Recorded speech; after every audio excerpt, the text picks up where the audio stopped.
Indian സിനിമയുടെ പിതാവായി അറിയപ്പെടുന്ന ദാദാസാഹിബ് ഫാൽക്കെയുടെ പേരിലുള്ള പരമോന്നത പുരസ്കാരം ഡൽഹിയിൽ വെച്ച് ഏറ്റുവാങ്ങുമ്പോൾ മുമ്പ് ഇത് ഏറ്റുവാങ്ങിയ മഹാരഥന്മാരെക്കുറിച്ച് മാത്രമല്ല ഞാൻ ഓർത്തത്, സിനിമ എന്ന കലാരൂപത്തിന് വേണ്ടി ദാദാസാഹിബ് ഫാൽക്കെ എന്ന മനുഷ്യൻ്റെ സമർപ്പിത ജീവിതം എൻ്റെ മനസ്സിലൂടെ ഒരു തിരശ്ശീലയിൽ എന്ന പോലെ കടന്നുപോയി.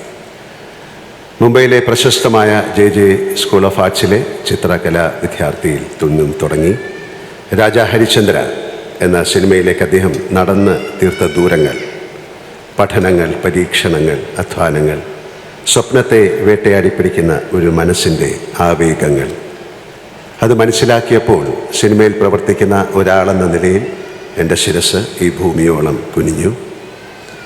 എൻ്റെ കഴുത്തിലണിഞ്ഞ പതക്കത്തിൻ്റെ ഭാരം ഞാൻ ആഴത്തിൽ തിരിച്ചറിയുകയായിരുന്നു ആ നിമിഷങ്ങളിൽ. ഞാനടക്കമുള്ള എല്ലാ ഇന്ത്യൻ അഭിനേതാക്കളും 120 വർഷങ്ങൾക്ക് മുമ്പ് സിനിമയ്ക്ക് വേണ്ടി ജീവിതം സമർപ്പിച്ച ഈ മനുഷ്യനോട് കടപ്പെട്ടിരിക്കുന്നു. രാജാ ഹരിചന്ദ്രയിൽ നിന്നും ഇന്ത്യൻ സിനിമ എത്രയോ മുന്നോട്ട് പോയി. അതിൻ്റെ ആകാശം ഒരുപാട് വിശാലമായി. അപ്പോഴും ആ ആകാശത്തെ ഏറ്റവും തിളക്കമാർന്ന നക്ഷത്രം ദാദാസാഹിബ് ഫാൽക്കെയാണ് എന്ന് ഞാൻ വിശ്വസിക്കുന്നു. അത് വിദൂര നക്ഷത്രത്തെ ഞാൻ വണങ്ങുന്നു. ഡൽഹിയിൽ വെച്ച് അതിവിശിഷ്ടമായ ദാദാസാഹിബ് ഫാൽക്കെ പുരസ്കാരം വാങ്ങിയ നിമിഷത്തെക്കാൾ ഏറിയ വൈകാരിക ഭാരത്തോടെയാണ് ഞാൻ നിങ്ങൾക്ക് മുന്നിൽ നിൽക്കുന്നത്. അതിന് പല കാരണങ്ങളുണ്ട്. ഇത് ഞാൻ ജനിച്ചു വളർന്ന് കൗമാരവും യൗവനവും ചെലവഴിച്ച മണ്ണാണ്. എൻ്റെ അമ്മയും അച്ഛനും എൻ്റെ ജ്യേഷ്ഠനും ജീവിച്ച ഇടമാണ്.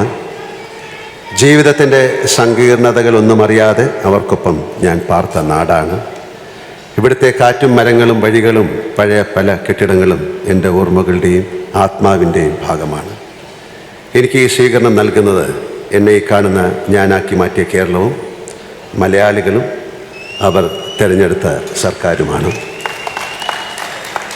ഈ കാരണങ്ങൾ കൊണ്ടെല്ലാം അനുഭവിക്കുന്ന വൈകാരിക ഭാരത്തെ മറച്ചു പിടിക്കാൻ കാലങ്ങളായി ഞാൻ ആർജിച്ച അഭിനയശേഷിക്ക് സാധിക്കുന്നില്ല. 48 വർഷങ്ങളുടെ ദീർഘമായ നടപ്പാതയിലേക്ക് തിരിഞ്ഞു നോക്കുകയായിരുന്നു ഞാൻ. സിനിമ എന്ന സങ്കീർണ കലാരൂപത്തെക്കുറിച്ച് യാതൊന്നും അറിയാതെ ഈ നഗരത്തിൻ്റെ വഴിയോരങ്ങളിൽ വെച്ച് ഞങ്ങൾ കുറച്ച് സുഹൃത്തുക്കൾ ഒരു സിനിമ എടുക്കാൻ ധൈര്യപ്പെട്ടു എന്നോർക്കുമ്പോൾ ഇപ്പോഴെനിക്ക് ഭയം തോന്നുന്നു. അതിൻ്റെ ജോലികൾക്കായി ഈ നഗരത്തിൽ നിന്നും ട്രെയിൻ കയറി ഞങ്ങൾ മദ്രാസിലേക്ക് പോയി. മദ്രാസിയിലെ സിനിമ സ്റ്റുഡിയോകളിൽ ചുറ്റിത്തിരിഞ്ഞു. ഞാൻ ഒട്ടും ആഗ്രഹിക്കാതെ അവിടെ വെച്ച് എൻ്റെ സുഹൃത്തുക്കൾ എൻ്റെ ഫോട്ടോ എടുത്ത് പാച്ചിക്ക എന്ന് ഞങ്ങൾ വിളിക്കുന്ന എൻ്റെ പ്രിയപ്പെട്ട ഫാസിലിനെ അയച്ചു കൊടുത്തു. അങ്ങനെ ഞാൻ മഞ്ഞിൽ വിരിഞ്ഞ പൂക്കളിലെ നരേന്ദ്രനായി ക്യാമറയ്ക്ക് മുന്നിൽ നിന്നു. 48 വർഷങ്ങൾ. ഇങ്ങോട്ട് വരുന്നതിൻ്റെ തൊട്ട് മുന്നേയും ഞാൻ ക്യാമറയ്ക്ക് മുന്നിലായിരുന്നു. എൻ്റെ മുഖത്ത് ദൃശ്യം എന്ന സിനിമയിലെ കഥാപാത്രത്തിൻ്റെ ഛായമുണ്ടായിരുന്നു. അതോർക്കുമ്പോൾ വിധി ഏതൊക്കെ വഴിയിലൂടെയാണ് എന്നെ നടത്തിക്കൊണ്ടു പോകുന്നത് എന്നോർത്ത് വിസ്മയിച്ചു പോകുന്നു. അഭിനയകാലത്തെ ഒരു മഹാനദിയായി സങ്കല്പിച്ചാൽ തീരത്തെ മരശിലയിൽ നിന്നും അതിലേക്ക് വീണ ഒരു ഇലയാണ് ഞാൻ. ഒഴുക്കിൽ മുങ്ങിപ്പോകുമ്പോഴെല്ലാം ആ ഇലയെ ഏതൊക്കെയോ കൈകൾ വന്ന് താങ്ങി. പ്രതിഭയുടെ കയ്യൊപ്പുള്ള കൈകളായിരുന്നു അവയെല്ലാം. വലിയ എഴുത്തുകാർ, സംവിധായകർ, നിർമ്മാതാക്കൾ, ഛായാഗ്രാഹകന്മാർ, എൻ്റെ മുഖത്ത് ചായം തേച്ചവർ, കഥാപാത്രങ്ങളിലേക്ക് വെളിച്ചമടിച്ചവർ, ശിക്ഷിതനായ ഞാൻ ചെയ്തതെല്ലാം മടുപ്പില്ലാതെ കണ്ടിരുന്ന എൻ്റെ പ്രിയപ്പെട്ട മലയാളികൾ. ഇത് തന്നെയാണോ എൻ്റെ തൊഴിൽ എന്നാലോചിക്കുമ്പോഴെല്ലാം ലാലേട്ട എന്ന സ്നേഹത്തോടെ എന്നെ വിളിച്ചുണർത്തിയത്. ഇപ്പോഴും ഞാൻ ആ മഹാനദിയുടെ പ്രവാഹത്തിലാണ്. മുങ്ങിപ്പോകുമ്പോഴെല്ലാം ആരൊക്കെയോ എന്നെ പിടിച്ചുയർത്തുന്നു. ഇനിയും ഒഴുകൂ എന്ന് പറയുന്നു. നന്ദി ആരോട് ഞാൻ ചൊല്ലേണ്ടു. എൻ്റെ ഈ അഭിനയ സഞ്ചാരത്തിനൊപ്പം നമ്മുടെ സമൂഹത്തിൻ്റെ യാത്രയും അതിൻ്റെ അമ്പരപ്പിക്കുന്ന മാറ്റങ്ങളും നിറഭേദങ്ങളും ഞാൻ കാണുന്നു. നമ്മളെത്ര മാറി നമ്മുടെ വേഷം, ഭാഷ, ബന്ധങ്ങൾ, രുചി, സ്വപ്നങ്ങൾ, ആസ്വാദനശീലങ്ങൾ, സാമ്പത്തിക അവസ്ഥ, സാംസ്കാരിക സമീപനങ്ങൾ, പ്രണയസങ്കല്പങ്ങൾ, രാഷ്ട്രീയം, ജീവിതശൈലികൾ എല്ലാം എത്രയോ മാറി. നിലക്കടല കുറിച്ച് കൊട്ടകയുടെ ഉഷ്ണത്തിൽ വെന്തിരുന്ന് സിനിമകൾ കണ്ട നാം ഇപ്പോൾ മൾട്ടിപ്ലക്സിൻ്റെ തണുപ്പിൽ മലർന്ന് കിടന്നുകൊണ്ടുവരെ സിനിമ കാണുന്നു.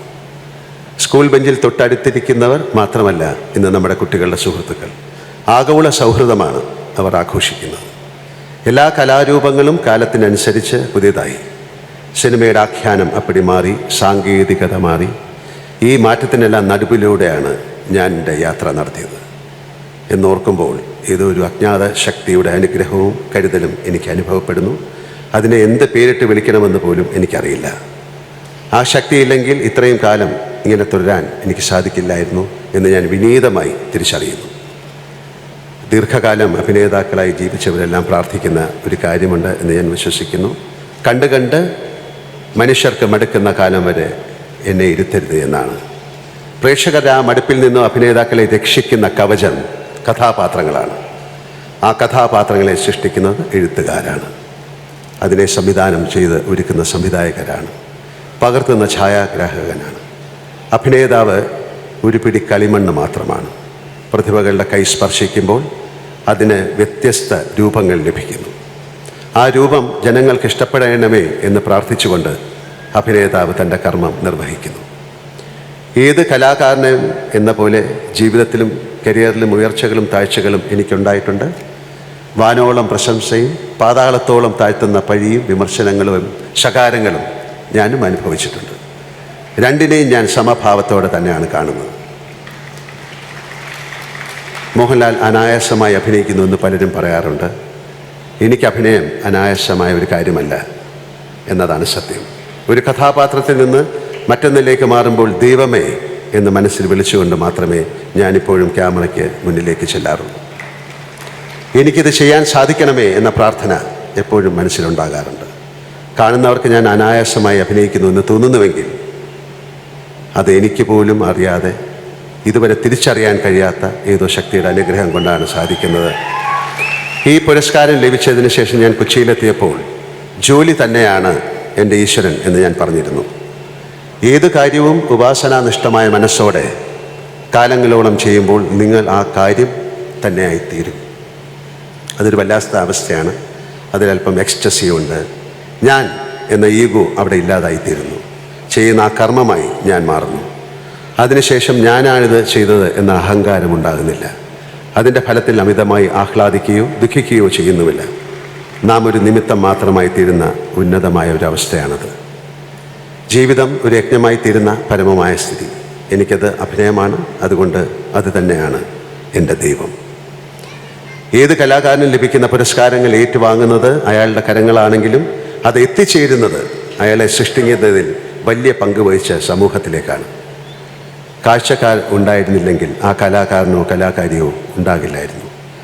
അക്കാര്യം എല്ലാ കാലത്തും ബോധ്യമുള്ളത് കൊണ്ടാണ് എനിക്ക് ലഭിച്ച എല്ലാ പുരസ്കാരങ്ങളും മലയാളിക്കും മലയാളത്തിനും കേരളത്തിനാകെയും ലഭിച്ചവയാണ് എന്ന് ഞാൻ പറയാറുള്ളത്. ഈ പുരസ്കാരവും അങ്ങനെ തന്നെ.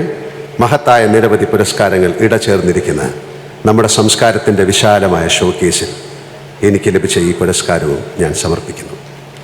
ഈ സ്വീകരണത്തെ കേരളത്തിൻ്റെ സ്വീകരണമായി ഞാൻ കണക്കാക്കുന്നു. തിരുവനന്തപുരത്തിൻ്റെ സ്വീകരണമായി ഹൃദയത്തിലേക്ക് ചേർത്ത് വയ്ക്കുന്നു. വിട പറഞ്ഞു പോയ എൻ്റെ അച്ഛനെയും ജ്യേഷ്ഠനെയും ഞാൻ ഈ നിമിഷം മനസ്സാ സ്മരിക്കുന്നു. ഇപ്പോഴും എനിക്കൊപ്പമുള്ള ഈ നഗരത്തെ അത്യധികം സ്നേഹിക്കുന്ന അമ്മയെയും എന്നും എൻ്റെ താങ്ങും തണലായിരിക്കുന്ന എൻ്റെ കുടുംബത്തെ ഞാൻ ഓർക്കുന്നു. എന്നും എൻ്റെ സൗഹൃദത്തിന് വലിയ വില കൊടുത്ത് എന്നോടൊപ്പം സഞ്ചരിക്കുന്ന എൻ്റെ സുഹൃത്തുക്കളെ ഞാൻ ഓർക്കുന്നു. എൻ്റെ പൂർവ്വ സൂരികളെ വണങ്ങുന്നു. എൻ്റെ നാടിൻ്റെ മണ്ണിൽ വെച്ച് ഇത്രയും ഗംഭീരമായി സ്വീകരണമൊരുക്കിയ ബഹുമാനപ്പെട്ട മുഖ്യമന്ത്രി ശ്രീ പിണറായി വിജയൻ സാറിനോടും സാംസ്കാരിക വകുപ്പ് മന്ത്രി സജി ചെറിയാനോടും വിദ്യാഭ്യാസ മന്ത്രി ശിവൻകുട്ടി സാറിനോടും എന്നെക്കുറിച്ച് ആദ്യമായി ഒരുപക്ഷെ ഞങ്ങൾ ഒരുപാട് സദസ്സിലും എന്നെപ്പറ്റി സംസാരിച്ച അടൂർ ഗോപാലകൃഷ്ണൻ സാറിനോടും മറ്റ് ഇരിക്കുന്ന എല്ലാവരോടുമുള്ള എൻ്റെ ഹൃദയത്തിൽ നിറഞ്ഞു വരുന്ന നന്ദി ഞാൻ അറിയിക്കുന്നു. ഈ അദ്ദേഹത്തിൻ്റെ നേതൃത്വത്തിലുള്ള സർക്കാരിനോടുള്ള നന്ദി ഞാൻ അറിയിക്കുന്നു. ഈ വേദിയിൽ സന്നിഹിതരായിരിക്കുന്ന ബഹുമാനപ്പെട്ട മന്ത്രിമാർ എന്നിവർക്കും, എന്നാൽ ഇവിടെ എത്തിച്ചേരാൻ സാധിക്കാത്ത മന്ത്രിസഭയിലെ മറ്റംഗങ്ങൾക്കും, നിയമസഭാ സാമാജികർക്കും, അതുപോലെ എന്നോടുള്ള സ്നേഹം കൊണ്ട് ഇവിടെ എത്തിയ നിങ്ങൾ എല്ലാവരോടും ഞാൻ നന്ദി പറയുന്നു. എല്ലാറ്റിലുമുപരി മലയാള ഭാഷയെയും സംസ്കാരത്തെയും ഞാൻ നമസ്കരിക്കുന്നു. നന്ദി, നന്ദി, നന്ദി. ജയ് ഹിന്ദ്.